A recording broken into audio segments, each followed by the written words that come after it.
Kumusta?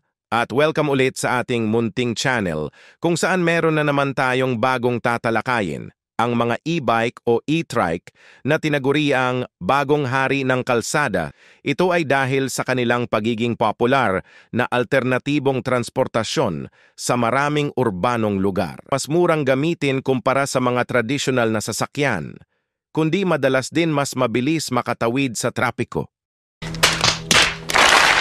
lalo na sa mga masikip na kalsada at eskinita.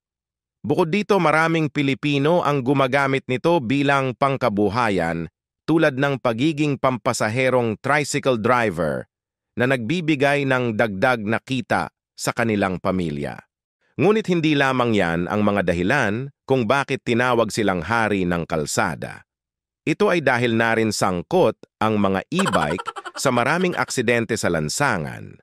Maraming mga gumagamit ng e-bike ang hindi sumusunod sa mga batas trapiko, tulad ng pagtawid sa tamang lugar,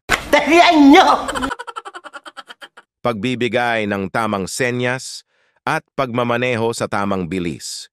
Maraming e-bike riders ang maaaring hindi sapat ang kaalaman sa tamang pagmamaneho ng e-bike, lalo na't sila'y walang mga lisensya o hindi sumailalim sa tamang pagsasanay, katulad ng seminar sa batas trapiko. Tandaan nyo, pagka nag-e-bike ka, hindi importante ang disiplina.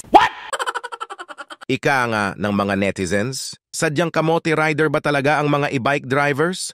O malakas lang ang kanilang kapit sa kanilang mga guardian angels? Pwede na! Ngunit sa kabila ng mga aksidente, hindi naman natin pwedeng isisi lahat sa mga e-bike dahil mayroon din ibang mga driver ng iba't ibang sasakyan, pribado man o pampubliko, ay hindi sumusunod sa batas trapiko at hindi maayos magmaneho. Kung tawagin nga ay mga kamote riders. Sa kabuuan, ang mga e-bike ay maaaring maging mabisa at praktikal na paraan ng transportasyon. Ngunit mahalaga rin na maging responsable ang mga gumagamit nito upang maiwasan ang aksidente sa kalsada. Kaya ride safe always, mga sweet potato. Kung nagustuhan mo ang aming video, huwag kalimutan mag-subscribe at i-hit ang like button. Maraming salamat.